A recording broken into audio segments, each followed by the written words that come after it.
የኔ እህት አንቺ ጉረኛ ካልሆንሽ ግን ማን ነው ጉረኛ የሚሆንልሽ? ራስሽን ካላደነቅሽ ማን ነው የሚያደንቅልሽ? እስኪ ንገሪኝ። ራስሽን ካልወደድሽ ማን ነው ካንቺ በላይ የሚወድሽ? እኔ እናት አየሽ፣ እስካሁን ማለት ነው ምስኪን እየሆንሽ ነበረ፣ ሰዎችን ለማስደሰት ብዙ ላለመሆን፣ በርተሽ ጎልተሽ ላለመታየት ራስሽን ትንሽ ደበቅ እያደረግሽ ነበረ። ግን መደበቅ የለብሽም። መኩራት አለብሽ በራስሽ፣ መጎረር አለብሽ በራስሽ። ጉራ አይደለም ራስን መውደድ ነው። ጉራ አይደለም ራስን መቀበል ነው። ጉራ አይደለም ራስን ማክበር ነው። አየሽ፣ ሰዎች ኮምፕሊመንት ያደርጉሽ ብለሽ ከምትደበቂ ቴንክ ዩ አውቃለሁ። ጉረኝነት አይደለም፣ ታውቂዋለሽ ኦሬዲ። ገባሽ አይደለ? ሰዎች ቦታሽ ውስጥ እንዲያስገቡሽ አትፍቀጂ። ሁሌም ቦታሽ ውስጥ ሊያስገቡሽ ይሞክራሉ። በየሰከንዱ ልብ ብለሽ አስተውለሽ የምታውቂ ከሆነ በየቦታሽ፣ በለበስሻት ልብስ፣ ባረማመድሽ፣ ባነጋገርሽ፣ በህይወት ምርጫሽ ቦታሽ ውስጥ ያስገቡሻል። እንዳትፈቅጂላቸው። የዛኔ ነው ለራስሽ መነሳት ያለብሽ። የዛኔ ነው ራስሽን የበለጠ መቀበል ያለብሽ። የዛኔ ነው ባውንደሪስ ወይም ደግሞ መስመርሽ ማስመር ያለብሽ። ህይወትሽ የሚቀየረው የዛኔ ነው። የራስሽ አድናቂ ሁኚ። ተጎረሪ። ምስኪን ሁኚ እየተባልሽ ነው ያደግሽው። እንደ ጎረቤትሽ ምስኪን ለምን አትሆኝም? አንቺ ድንን በይ፣ ረጋ በይ፣ እሺ ደብቅ በይ። ማን አባቱ ነው የሚደበቀው? ለማን አባቱ ብለሽ ነው የምትደበቂው? አምሮብሽ ውጪ፣ ጽድት ብለሽ ከፈለግሽ ሜካፕሽን አድርገሽ ራስሽን ወደሽ ጥሩ እየሸተ የት አባቱ ማን ነው የሚያቆምሽ? በቃ በድብቅ ይወድሻል። አዎ ሰምተሽኛል። በድብቅ ይወድሻል። አሁን ከዚህ በኋላ የምነግራችሁን 7 ነገሮች አስተውላችሁ ከሰማችሁኝና ካዳመጣችሁኝ አብሮሽ ያለ የሆነ ወንድ ይወደኛል ወይስ አይወደኝም የሚለውን ነገር ማረጋገጥ ትችላላችሁ ማለት ነው። ቀጥታ ወደ ሐሳባችን እናልፋለን። እንግዲህ አንዳንድ ጊዜ ወንዶች ብቻ ሳይሆን የሰው ልጅ የተባለ በሙሉ አንዳንድ ነገሮችን እየፈለገ እንዳልፈለገ የሚያስመስልባቸው ጊዜያቶች አሉ። በነዛ ጊዜያቶች ላይ ግን ሳያስበው ግን ፊዚካሊ ሊሆን ይችላል የሆኑ ነገሮች ያስታውቃሉ፣ ይገለጡበታል። አሁን አብሮሽ ያለ የሆነ አጠገብሽ ያለ የሆነ ቼክ ማድረግ የፈለግሽው ወይ ደግሞ አንቺ ምናልባት ተመችቶሽ ምናልባት እሱ ጋር የሆነ ፊሊንግ ይኖር አይኖር የሚለውን ነገር ማወቅ ለከበደሽ ለአንቺ መፍትሄ ይዤልሽ መጥቻለሁ። እነኚህ 7 ነገሮች እስቲ በጥሞና ስሚኝና መርምሪ፣ ቼክ አድርጊ። እሱ ጋር ትመለከቻለሽ ወይስ አትመለከችም የሚለውን ነገር ቼክ አድርጊ። እነኚህ ነገሮች ከተመለከታችሁ አትጠራጠሩ፣ በድብቅ ይወድሻል ወይም ደግሞ ተመችተሻል ማለት ነው። ቀጥታ ወደ ሐሳባችን እናልፋለን። የመጀመሪያው እንደማይፈልግሽ መምሰል ወይም ደግሞ መግፋት። ግልጽ ነው፣ ብዙ ማብራራት የሚያስፈልግ አይመስለኝም። ስትቀርቢው ብዙም ላንቺ ኢንተረስትድ እንዳልሆነ ፍላጎት እንደሌለው አይነት ነገር ሊያሳይሽ ይችላል። ነገር ግን ከዙሪያሽ አይጠፋም። አንቺ ባለሽበት ኤሪያ አለ፣ አንቺ በምትገኝበት ስፍራ ይገኛል። ነገር ግን እንደማይፈልግሽ ኖርማል እንደሆነ አክት ሊያደርግ ይፈልጋል። ማለት በፍቅር ደረጃ እንደማይፈልግሽ ለመምሰል ይሞክራል። ነገር ግንስ ቼክ ያደርግሻል፣ ይከታተልሻል። በምትሄጂበት ቦታ አለ፣ የአንቺ ስም በተነሳበት ቦታ እንደዚህ አይነት ነገሮች አይጠፋምና እነኚህ ነገሮች አስተውለሽበት ከሆነ የመጀመሪያው በድብቅ ምን ይልሻል? ይወድሻል። ምንድን ያልኩት? እንደማይፈልግ አክት ማድረግ፣ በፍጹም እንደማይፈልግ አክት ማድረግ ነው የመጀመሪያው። እንደዚህ የሚያደርግ ከሆነ አትጠራጠሪ፣ ይወድሻል። ሁለተኛ፣ በድብቅ የወደደሽ ወንድ ከሚያደርጋቸው ነገሮች መካከል በቃላት መልክሽን ያሳይሻል።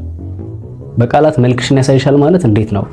መስታወት በባህሪው አይታችሁ ከሆነ መስታወት ፊት ስትቆሙ ጉድለታችሁንም ደግሞ የሆነ የሚያምር ፓርታችሁንም ያሳያችኋል አይደል? ይሄ በግልጽ ነው፣ አይደብቃችሁ። እሱም ልክ እሷ አጠገብ ስትመጪ ዋው አምሮብሻል፣ ቆንጆ ሆነሻል፣ ልዩ ሆነሻል፣ እንዴት ነው የሚያምረው አለባበስሽ፣ ፈገግታሽ ምናምን እንዴት ነው? ልክ መስታወት ፊት ቆማችሁ እናንተ የምታዩትን ነገራችሁ፣ ፈገግታችሁን፣ አቋማችሁን፣ አለባበሳችሁን አይደል? ይሄ ሜካፖቻችሁ እንደምታዩት ሁሉ እሱም ልክ እንደዛው በቃ መስታወት ይሆንሻል።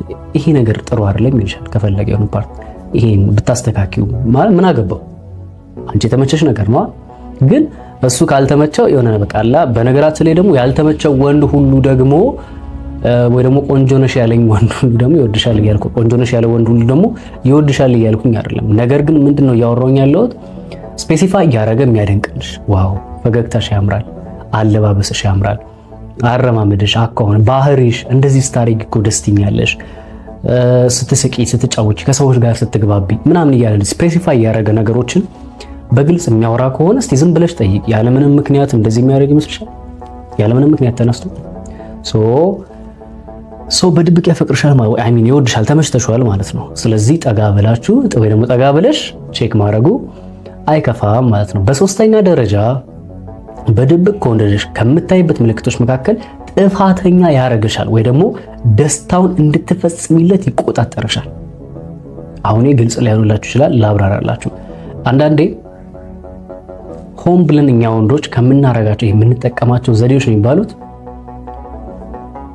ጥፋተኛ ስላችሁ በነገራችን ላይ ለወቀሳ ምናምን አይደለም። ለምሳሌ ደውሎ ከሆነ ለምሳሌ ይደውልልሽና ምን ሆነሽ ያልደወልሽልኝ ምናምን ይልሻል። ማለት ታሪክ እኮ የላችሁም ሌላ ጊዜ ማውራት ምናምን እንዴ ማለት ምን ማለት ነው አልደወልሽልኝ ማለት ምናምን ልትዩ ትችያለሽ። ወይም ደግሞ ወይ አልተመቸኝም ነበር ስራ ላይ ሆኜ ነው አይነት ነገር ልታወሪ ትችያለሽ አንቺ በሰዓቱ ማለት ነው። እሱ ግን ምንድነው የሚልሽ? አሃ እኔ ካልደውልኩ አትደውይም ማለት ነው አይነት ነገሮችን ሊያወራሽ ይሞክራል። እኔ ካልፈለግኩሽ ኦኬ ድሮም ፈላጊ የለኝም ለካ እኔ ብቻ ነኝ ምለፋው አይነት ነገር ብሎ አንቺን ለመውቀስ አይነት ነገሮች ሊያነሳ ለምን አይደለም እኮ እንደዛ አይደለም እኮ ብለሽ ኮንቨርሴሽንን ለመክፈቻ ማለት ነው።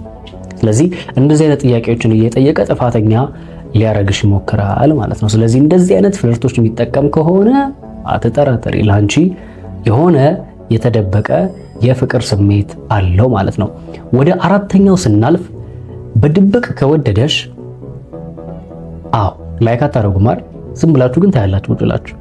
ምንድነው ማለት ቁጭ ብላችሁ እያያችሁ ላይክ የማታረጉ ሰዎች ግን ምንድነው ችግራችሁ? ከምናችሁ እንዳይቀነስ እስቲ ላይክ አድርጉ፣ ሌሎች ጋርም ይድረስና እነሱም ተረድተው መስተካከል ያለበትን ነገር ያስተካክሉ። አዳዲስ ከሆናችሁ ደግሞ ቤቱን ፎሎ አድርጉት። እንደዚህ የሚጠቅሙ ነጥቦችና የሚጠቅሙ ሀሳቦችን ታገኛላችሁ። ስለዚህ ላይክ እና ፎሎ ማድረጋችሁን አትርሱ። እንግዲህ ወደ አራተኛው ስንመጣ በድብቅ ከወደደሽ ሄድ መጣ አይነት ነገር ትመለከችበታለሽ። ያ ማለት ሄዷል ብለሽ ሳትጨርሺ ይመጣል።